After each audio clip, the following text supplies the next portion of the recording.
Awesome. Thanks so much for having me here. It's my first time in Nashville. It's a ton of fun. I'm coming from Vancouver, Canada, so a trip down the border is always fun at this time. But I'm stoked to be chatting about social media, community, and a lot of the through lines that have been coming through this dialogue so far, and it's really exciting. And I love this kind of conference environment and stuff like that. I'm not here to give you kind of the sales pitch of Intrepid and all that stuff. I just love the idea of sharing our challenges as marketers, give you like a very open view over how we work and all those things, and work through kind of some of these cool opportunities and challenges together. But just very, very quickly, if you're wondering what Intrepid is the largest adventure travel company in the world. So we run 1,000 tours in all 7 continents in 121 different countries. So think everything from a trekking trip in Machu Picchu, safari in Africa, women's expedition in Nepal or Saudi Arabia, food tours in Japan. All these amazing, amazing, really cool itineraries. And there's kind of, I guess, 3 things that makes Intrepid a little bit different. One is small groups. So this isn't a big bus coach tour and you just kind of get out and see the sights. And it's average group size around 10 people. So we keep it really small and intimate. It allows you to stay really cool locally owned accommodations and cool little restaurants and street stalls and all that stuff. We also only and exclusively use local leaders from around the world. So if you're in, the wilds of Mongolia, your leader who's showing you around speaks the language, was born and raised in Mongolia. It really helps give you this really cool, local, authentic experience. And then our curated itineraries. So we're a vertically integrated company. We have offices in 30 countries on all 6 continents. So we build and develop all of our relationships with our suppliers on the ground. Our entire supply chain is about 90% locally owned. So the experiences that you have are specifically curated and tailored. And it's a one-stop shop for an amazing experience around the world. So my role at Intrepid is kind of built into these 3 parts. So I oversee our public relations and communications function. So we have a team of 20 in-house PR people, 6 agencies around the world, primarily New York, Toronto, London, and Melbourne. And we oversee around a story output of around 10 to 12,000 stories that get written about Intrepid every year, whether that's New York Times 52 Places, CNN broadcast, but also activations, TikTok native accounts, all of that stuff. So essentially anything that relates to earned third-party credibility we look at. We also own our own media company and travel publication called Adventure.com. So our founder bought Adventure.com, I think like 8 years ago for like $500,000 or something. He had no idea what he wanted to do with it, but he's just like, it seems like a good idea. And we've turned it into a travel publication that gets around 200, 250 sessions a month. It's a really cool thing to kind of own the audience and it's like a little vertical integration of our own PR department. But we, essentially it accomplishes 4 main goals for Intrepid. Reach new audiences that we couldn't get otherwise. So, we can access as Adventure.com as a publisher on Apple News, for example. And then we can take Intrepid content and put it through there. And we can also create a really cool ad products and stuff. Advocacy, so it helps us speak out on topics that are really important to our brand. We're a certified B Corp. We care a lot about responsible travel. So we use it to kind of, as an extension of some of our impact work. Community, so we have 250, 300 journalists that contribute. So those are journalists that get paid and supported by Intrepid, which helps our PR program, obviously, that really, really cool attrition that we have with journalists. And then revenue. So we do very, very limited and select partnerships, but the entire publication pays for itself. And then all the incremental revenue that we get, we donate directly to the Intrepid Foundation, which is super cool. Then the final piece is social and community, which is what I want to talk about today. This is a part I'm super passionate about. It's something that I absolutely love. And we do things a little bit different on social, and I'm excited to kind of share a little bit more about what that looks like. So first I want to talk about this. My journey to social started way back in 2013 when I started at Intrepid. I started as an unpaid marketing intern in Toronto, and I was trying to cut my teeth and trying to, make an impact and actually get a job. But I essentially made a PowerPoint presentation in 2013 called Why Intrepid Travel Should Have an Instagram Account. And I said, hey guys, there's this thing called Instagram. People are loving it, and they're like, and I was like, I really think we should get one. And they're like, well, Mikey, I'm not sure about this, but you can go. Why don't you present it? So I had to go present it to all these senior leaders in the business. It was 10 slides, it was a tight 10 slides, and by the end of it, they were like, okay, Mikey, you can start the Instagram account. So I was like, all right. So I started Instagram way back in 2013. I kind of started getting my footing with PR and social. I ended up being the marketing director of North America, and we kind of left the social thing behind. But then the pandemic hit. And I'm sure, as all of you know, the pandemic was a horrible time for the travel industry. It was a horrible time for our business. It was the first time in our 35-year history that we completely ceased global operations. I got a call from our CEO that said, hey, Mikey, we're really looking for someone to lead our PR and social media, our earned channels and owned channels. It's pretty much all we've got. I know this is kind of where this is your thing and this is something you're passionate about. And at that time, there was no one that was in a position to not accept a job that was coming during the pandemic in the travel industry. So I said, yes, I'll take on that role. And we started kind of getting into things. So we got the PR thing moving and all sorted, and then we got to social. And I was like, holy shit, our social has gotten so bad since the past 5 years. And one of these was our grids. One of these were our grids. And the other three were our competitors' grids. And I went to all the people in the business, and I was like, can someone tell me which one of these is Intrepid Travel? And not a single person in our business knew which one it was. And we kind of got to this point of this question. I was like, if our social accounts disappeared tomorrow, would anybody miss them? And the answer was so simply no. Absolutely not. No one would miss them because they would just go follow these other 3 accounts or they go follow anything like that. We were creating nothing unique, nothing of value, and we had to completely kind of switch how we were thinking about then just regurgitating content, destination content, and building something that actually mattered to people. So I'm not saying that people would miss it today, but I certainly hope a lot more would. But this is how we've kind of reimagined and started rethinking what social is. So instead of just posting a generic picture of Machu Picchu and the Taj Mahal, or we actually had this thing where it was called the baby elephant. There was like this really cute baby elephant in Kenya, and anytime our engagement was down, we'd just post the picture of the baby elephant, and everyone would like it.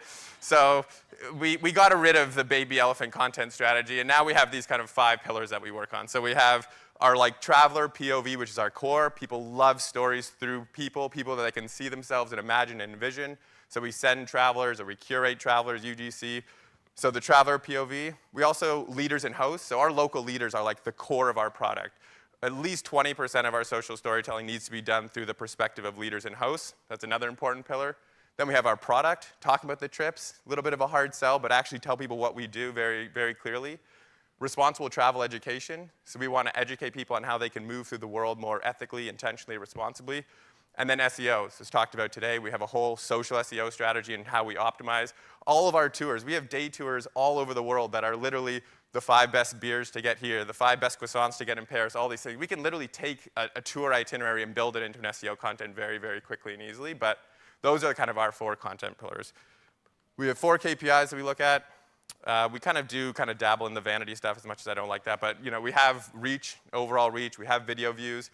When we started doing social, we were probably 10% video. Now we're 95% video. We would rarely ever really post anything static unless it's maybe a Facebook blog or something like that. And then we have influencer reach, and we have shares. And shares is something that I kind of obsess over. It's this thing around true engagement. We're really, really looking at the participatory aspect of social. So engagement, yes, but even participation's even more so. And then we have the goals. And I think it's really, really important for anyone who has a social team, managing social and stuff, the goals. We kind of do a lot of real surveys, and I also do kind of fake surveys with the team. But essentially, the fake survey would be like if you were able to just ask every single person that followed us at the end of the year, these 3 questions, what would they say? And we want them to say yes to all of them. So the 3 questions are, did you feel inspired to travel the world in a different way, which would be the Intrepid way, on a group tour with a local leader? Did you feel like you were part of a community? That's a really important one. And then the third one is, did you feel like you learned how to travel the world a little bit more responsibly? So if you answered yes to all 3 of those questions, those 3 goals, then we are adding value. We are creating value for our customer and for our audience. And if we disappeared, people just might miss us. The final thing, which is the most important, and this is kind of what we're working through right now, is the distinction of these 2 clear workflows that social has evolved into. Hopefully we can get to the next one. So social and community. Our social team is not just a social team anymore. It's not just social media. We have a head of social and community that we just hired from Vice after his 7-year run kind of came to a close there. And we hired 2 separate managers, our social manager and our community manager. So social is all the content about us, or by us, sorry. Everything that we publish. The kind of thinking here is that if we post twice a day, let's say, and just absolutely nail those posts, that's 700 posts. We have 5 content pillars. We have some goals. We just got to nail the 700 posts. So work through those 5 verticals, invest in freelance, whatever design. Just absolutely nail those 700 posts. And that team is working on that, and they're great at it, and it's awesome. But then let's flip over to the community side.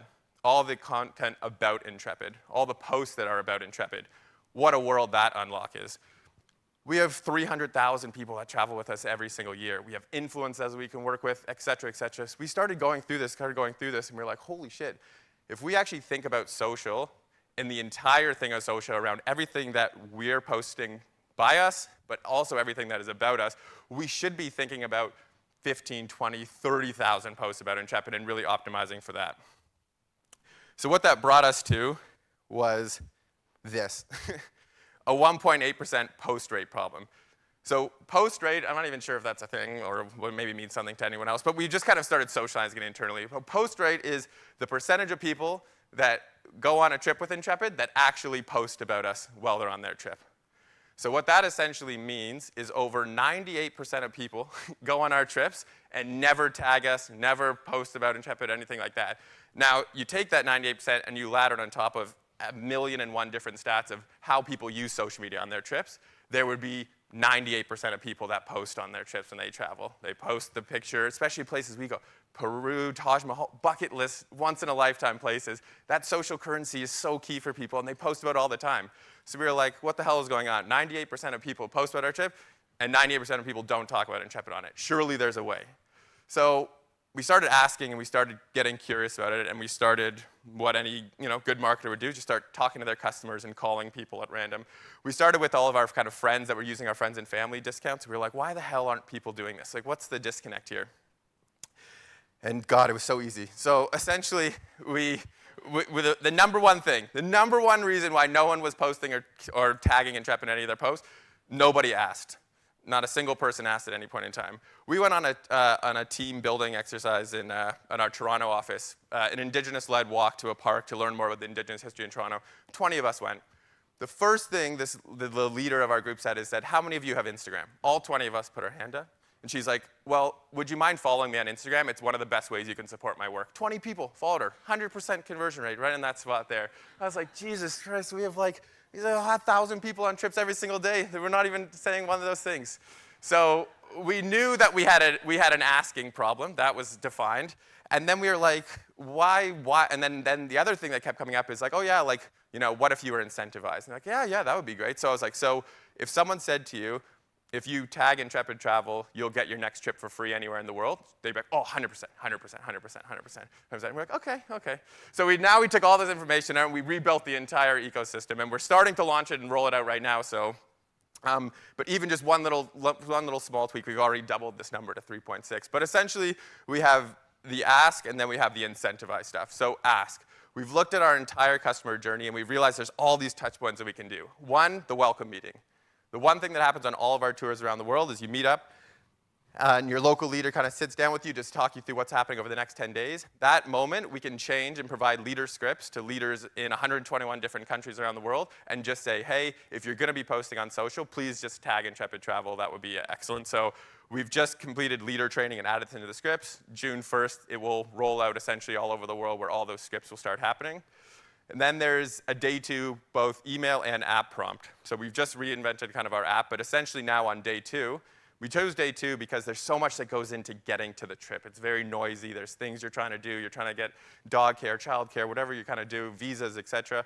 Day 2, you're kind of settled into your trip much easier. So there's a prompt that will go, be like, hey, we know that you're welcome. We're so excited to get off this adventure started with you. Please make sure if you're going to post on social, we'd love for you to tag Intrepid Travel. It would mean the world to us, et cetera. And then finally is the incentive that'll underpin all of that. And essentially, it's just going to be like every single month, we're just going to give someone a trip anywhere in the world for free. I think we're going to value it up to $10,000. Our average trip price is about $3,000 for context. But for us, I mean, $10,000, we pay about 50% of that from our market. So that's $5,000 a month, $60,000 for the entire year. $60,000 to potentially accelerate an uncomprehendable amount of word-of-mouth marketing that we couldn't otherwise buy to people that are already on our trip that, guess what, know people that also would go on our trip and are essentially, the equivalent of lookalike audiences. And we can roll this out. We've rolled out just one of these things, and we've already doubled the 1.8%. And now we're kind of seeing to a point every single month, 600, 700, 800 tags. And once we roll all of this out, our goal is to essentially, in this year, get that to 5% and eventually get up to 10%. What that essentially means is when you add that number to 300,000 travelers, If we can get that, that's 15,000 people that are posting about Intrepid every single year, that are telling their friends, that are being the advocates for it. And for us, unlocking that is so, so, so powerful. I know I'm almost at time, but I just want to kind of key takeaways, key summaries here. Just things that I think are really important that we've seen happening everywhere. What your community posts is just as important about what you post. I think really, really encourage everyone to think about that whole balance of how much you're investing in just creating for yourself and how much you're investing in getting other people to create for you and talk about you. Number 2, if your social accounts disappear tomorrow, would anyone miss them? It's a confronting question to ask, but it's a really, really important one. Because it's very, very possible that your customers might be just as better off without you, which is pretty savage. But what you want to do is just create some sort of value. Create something that will actually give them a reason to stay, give them a reason to tell other people about it. That's a really important kind of thing around adding value. Number 3, likes are okay, comments are good, saves and shares are great. Are you optimizing for true engagement? We talk a lot about true engagement. We're hopefully going to have some really cool dialogue after this in the roundtable about it. But we really, really are moving beyond this idea of just the passive and more into the active participation within your brand, which is really, really important. This came up before. I think it's really important. Trust and relevance are evergreen. The markers of trust and relevance are what change. That's so, so true. We were talking about the IHG before. This idea that how do you exist in the current context? How do you meet this moment, whatever that moment is? Trust and relevance are really, really important. It used to be maybe a print ad or print article in the New York Times was the #1 metric of trust. Now it might be this really, really cool TikToker. Yes, those will change, but think about the overall objective of trust and relevance and how you can utilize that. Community drive words of mouth, and word of mouth is more important. There is a level of mistrust and distrust, confusion over what and where. Your friends and family, your people, your core, your people, they are the most powerful advocates you can have. And when you can take a follower and turn them into a fan and then turn a fan into an advocate, that's when you unlock a next level of growth. That's all from me. Thanks so much. All right. Thank you, Mikey. We've got some time for questions. I am going to steal the first question, though, because I have to know, have you kept tabs on Baby Elephant, and where is it today? Confession, I took the baby elephant photo because we couldn't afford to take photos. But I still have baby elephant photo, and maybe I'll post it as part of my recap of this presentation. All right. What questions do we have for Mikey? Hi, I'm Curtis from Great Wolf Lodge. So I oversee our organic social channels as well. So nice. Some of the topics that you talked about are things that we're doing today too. So great to be aligned there. Can you talk a little bit more about the community engagement aspect? So you talk about getting some of that organic content of people going on your trips, right? So how do you nurture that? Like, I guess like some examples of the community engagement to kind of further that conversation would be awesome. Yeah, and that's honestly such an important one too, because this is kind of the thing where it's like the simplicity of like asking. With the community thing, there's also like a massive piece of just, sometimes it's not even like, it used to be a thing where, oh, why would I tag? I want it to be reposted on a channel, So often, it's just around the acknowledgement. It's so cool when a brand responds to you with their verified check and just acknowledging that. So we have PR and social coordinators in all kind of 3 of our major markets that run a 24/5 loop. So we let our teams have their weekends, that's important. But we really, like, their whole goal is literally the curation of the content, so making sure that it all goes into kind of an internal platform that we can actually then sift through and use it for potential content development and story development and stuff.